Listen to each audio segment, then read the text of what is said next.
25 বছর হলে ছেলেরা যে সংকটে ভোগে।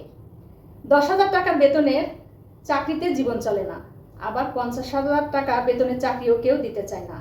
একটা মেয়েকে বিয়ে করতে গেলে মেয়ের বাবা ওই 25 বছরের ছেলের মাঝে যা খুঁজে, যা তিনি 50 বছরেও অর্জন করতে পারেননি। চোখের সামনে সময় চলে যায়, কিন্তু ছেলেটা কি করবে বুঝে উঠতে পারে না। সারাদিন হয়তো ছোটখাটো কাজের মধ্যে ব্যস্ততায় সময় চলে যায়, কিন্তু রাতে ঘুমাতে গেলে ঠিকই ক্যারিয়ার নিয়ে টেনশন হয়। কথাটা সত্যি কি না মিলিয়ে দেখবেন। সময়েরও কিন্তু অদ্ভুত গল্প আছে জানেন। কারো সময় কাটে না, আবার কারো সময় থাকে না। সময় কিন্তু দেখা যায় না, কিন্তু সময় আমাদেরকে অনেক কিছুই দেখিয়ে দেয়। আপন সাজার ভান কিন্তু অনেকেই করে, কিন্তু সময় বলে দেয় কে আপন কে পর। আমাকে যদি কেউ জিজ্ঞাসা করে কে আপন কে পর, তাহলে আমি বলবো সময় যদি ভালো হয় সবাই আপন, আর সময় খারাপ হলে কেউই না।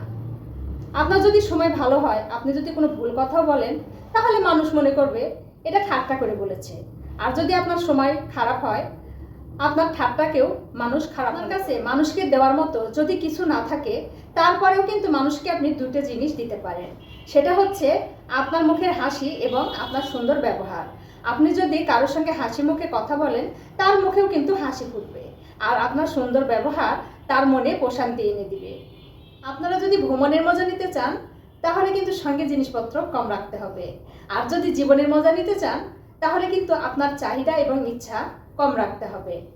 সব মানুষকেই সবসময় হাসি খুশি থাকা উচিত, কারণ আপনার মধ্যে যদি আনন্দ বেঁচে থাকে, তাহলে মনে করবেন আপনার অস্তিত্ব বেঁচে আছে।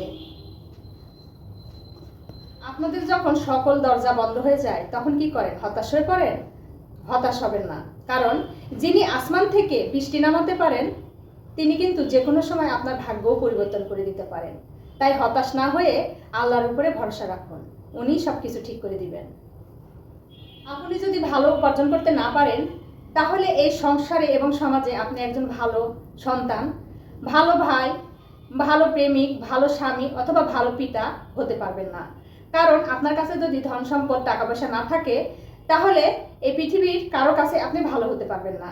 এই পৃথিবীতে টাকা পয়সাই সব কিছু। বেশি টিপলে যেমন তেতো হয়ে যায়, ঠিক তেমনি কাউকে যদি আপনি অতিরিক্ত ভালোবাসেন, তাহলে কিন্তু তার অহংকারও বেড়ে যায়। তাই কাউকে তার চাহিদার অতিরিক্ত ভালোবাসা উচিত নয়। সে যে কেউ হতে পারে, যেমন বাবা মা, ভাই বোন, আত্মীয় স্বজন, সন্তান বা প্রিয় কোনো মানুষ। যাকে যতটুকু ভালোবাসা দরকার ততটুকু ভালোবাসা দিন, তারপরে থেমে যান, দেখবেন জীবন সুন্দর হয়ে গিয়েছে। একদিন আমি কষ্টকে জিজ্ঞাসা করলাম যে তুমি আমার পিছু ছাড়ো না কেন, বারবার কেন আমার কাছে ফিরে আসো?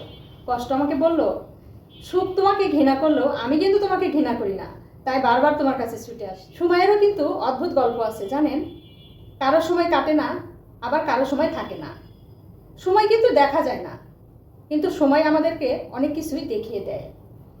আপন সাজার ভান কিন্তু অনেকেই করে, কিন্তু সময় বলে দেয় কে আপন কে পর। আপনার যদি সময় ভালো হয়, আপনি যদি কোনো ভুল কথাও বলেন, তাহলে মানুষ মনে করবে এটা ঠাট্টা করে বলেছে।